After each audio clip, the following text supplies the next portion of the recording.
Hi guys, today we're going to dive in and talk all about persuasive pricing because being an entrepreneur in this space, trying to decide how to price your offers can feel freaking out of control. It can feel so overwhelming and so exhausting. And so I want to take away the overwhelm with the process and break it down and make it easy, but also make you feel confident in it and to make it persuasive so that it's a no-brainer for your clients and future clients to say yes. So there was some research done and shared in the book called How Customers Think by Harvard professor Gerald Zaltman.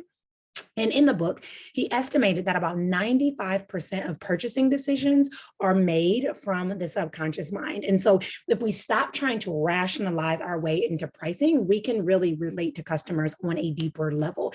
And so that's what I want to dive in and talk about today, because there's a lot of different pricing models and there is no right or wrong way to do it. And I just want to talk about it so that you can feel equipped into identifying how to effectively price your offers. Because when we tap into those subconscious behaviors, patterns, biases, experiences that we're holding on to, we can deliver an effective way for us to be able to call in those soulmate clients and to be able to retain the ones that we already have.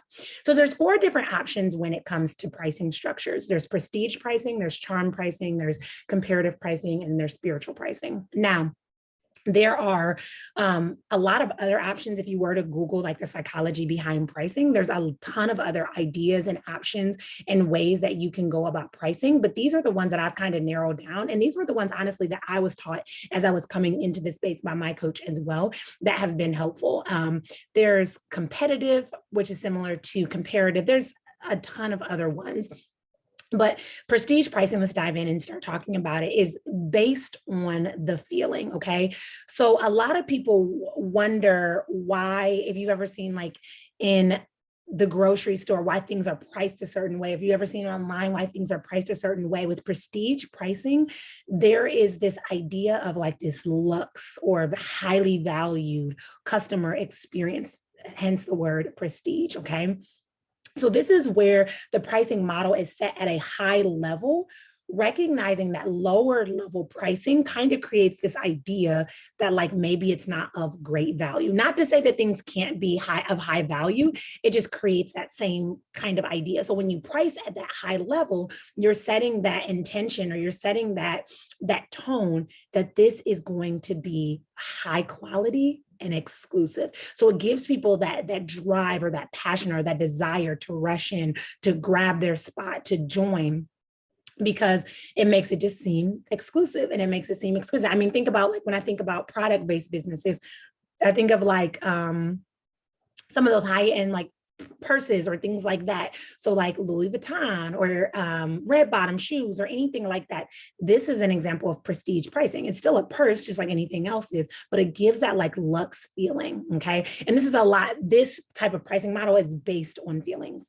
Then we have charm pricing. So charm pricing, I feel like, is a lot of what we see in online in general, but we see it at the grocery store. But there is this idea that when you end in like a 99, or you end in like a 7, or you end in like a 5, you reduce that last digit by a number or 2.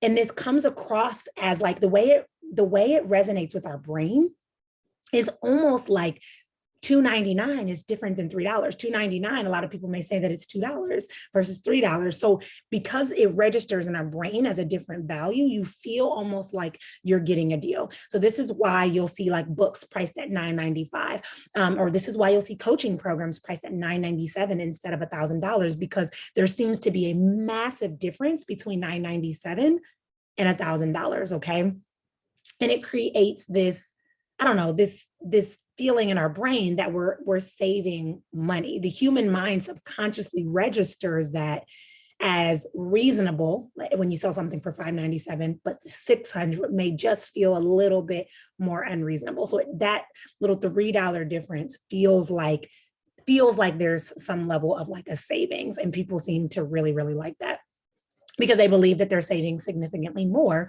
simply by that small little offer. So to use charm pricing, your brand or your business wants to give the impression that your customer, your client, is getting a deal for saying yes to that next step, okay?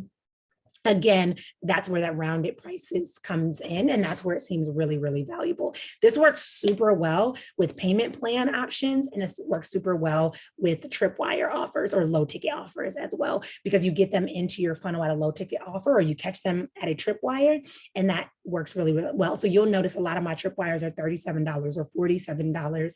My payment plan options, I use a lot of spiritual pricing, which we'll talk about in a moment. Also, you mixes between spiritual pricing and charm pricing. Comparative pricing is where there's two different ways that you can do comparative pricing. Comparative pricing could be that you look at people that are in your market doing the same thing, and you're comparing your price to what it is that you're comparing your price to what it is that you're doing.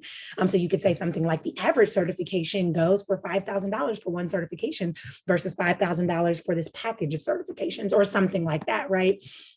Comparative pricing can also look like you creating different pricing tiers. So a lot of times the way that I use comparative pricing is I'll talk about what the program is valued at, and then I'll talk about what you're getting it for. So I'm shocking them with the value price. Like, this program is valued at $15,000, but you can get access to this program for only $5,000. So it creates that pull to say, oh my goodness, I'm getting this amazing value because we're showcasing the big price and then highlighting the current price, okay?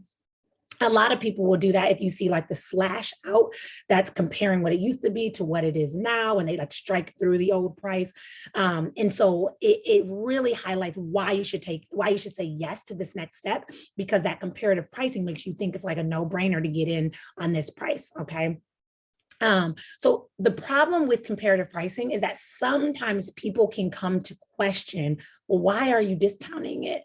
So if you are discounting it for any reason, you're going to want to really highlight that piece, because you don't want people to think that they're getting less value. So that's a big thing to really consider if you're doing comparative pricing. This also works so well when you have like downselling. So let's say you sell something and they go through like an email funnel, and the people choose to say no, or they don't say, yes to that next step.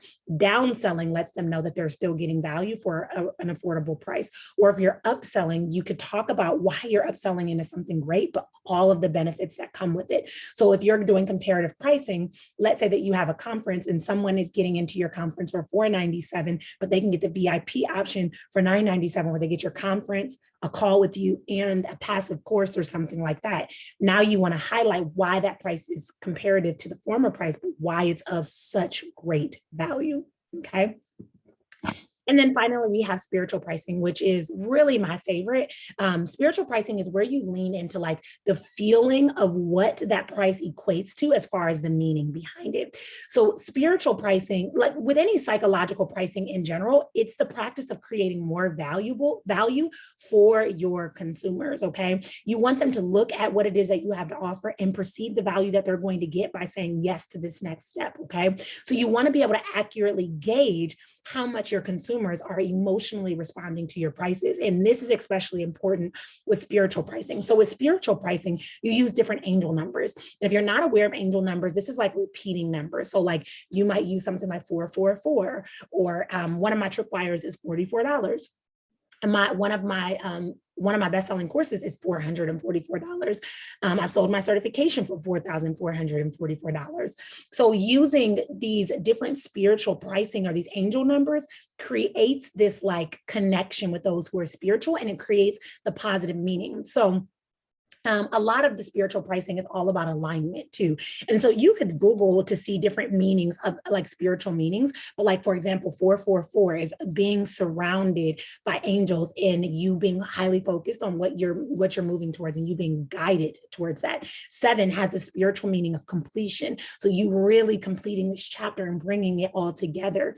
8 is also spiritually known as the beginning, new beginnings. So a lot of times I like to use 8s, which are really powerful. I'll sell master classes for $88. There's also some research that 8s mean lots of money and financial abundance, right? Calling in that financial abundance. 3 6s together is actually has a negative connotation of like, some people will say the devil or steering a different, you needing to be steered into a different direction. So be really cognizant or cautious of that. 11, like 2 11s together is all about you being on the right path. Okay. So using the spiritual pricing together can really create almost an alignment. So if people see, like when I see prices around 11.11, I just bought a tripwire for $11.11 the other day. And to me, that was like, oh my gosh, I'm on the right path. Like that was a sign I was ready to buy. Like I wanted it, but then when I saw the price, I was like, oh, this is so cool. Like definitely felt aligned. So all that to say, you see that there's 4 different tiers or 4 different options for the way that you can use pricing. For me, I've kind of toyed and played with all of them. I typically stay around charm pricing and spiritual pricing. While I do some like competitive research, I do a lot between charm pricing and spiritual pricing. And sometimes it's a blend. I have one program that has a tripwire for $37, which is charm pricing, but then it can upsell you into spiritual pricing, which is $444. So I've done a blend, and there's no right or wrong answer. I want you to just be informed so that you feel like you can make an informed decision about pricing, because when you come into this space, there is not an easy way to tell you how to effectively price. It really comes down to your values with your brand. So the last thing that I want to share with that is that one of the things that I have learned is that when you decide which one you're going to use, whether it's prestige, whether it's charm, whether it's spiritual, whether it's competitive, or whatever it may be, a great way to effectively price is to price right between resentment and ridiculousness. So really finding that sweet spot in between the two. So what is a price that's so low that you're like, absolutely under no condition do I feel good about offering that? And then what is a price that's so high that you're like, I can't even wrap my mind around it? So for example, I remember when I was first selling hypnosis sessions, it felt crazy to offer a hypnosis session for like $37. So I'm like, will people even show up and take this serious? So I started my hypnosis offers at $97. And then as I became certified and I felt more confident, now these are people I was using like in family and friends, but as I became certified and I felt more confident, I changed my price. And as I upped my price, there was a certain level. Like I know that Tony Robbins charges like $25,000 for 30 minutes. I'm not there yet, right? That felt ridiculous to me. So I'm not going to offer that. But there was also a price that I wasn't going to go as low as 97 that I was using with family and friends before I became certified. So I found that like sweet spot. And the cool thing is at that time, my sweet spot ended up being $222. And then I eventually moved it up to $333. And then I eventually moved it up to $444. And I continued to build from there as I energetically got aligned with the price. Because here's the thing, if you create a price just because you want to, and you're not energetically aligned, trust that people feel that. And so you want to feel energetically aligned with that price in using those 4 different options, and then pricing to find your sweet spot between resentment and ridiculousness is going to help you to energetically feel aligned with that price and energetically be able to back it up. Because God forbid you're on a discovery call and you say something like, oh yeah, I can do a one-on-one for $222, and you're stuttering and you're not sure of it. Or even on your sales page, if you're constantly changing it back and forth, or if you're in a DM message and you're going back and forth with it and it feels all over the place, people sense that and they feel that. So you want to make sure that you feel energetically aligned with that price, so that when you show up, you know that it's of value, and you know that people are, when they say yes, they're making that right decision, that next right decision, that next best step. Okay. So again, using the 4 different options, prestige, charm, comparative, or spiritual, to align with what feels good, and then finding that sweet spot between resentment and ridiculousness. If you are looking for more strategies and support to really elevate your business, and that includes not only elevating your income that you call in, but also your impact, my Elevate Your Business Planner is an amazing tool to use to help you to lay that healthy foundation from which you can build a profitable, impactful, and sustainable business from. So if you head over to bit.ly/Nicolia Williams books, you'll be able to find that planner there, get access to it, dive in, utilize it, and maximize it. It's going to be so amazing. So thank you guys so much for joining me, and I'll check in and chat with everyone later. Bye, guys.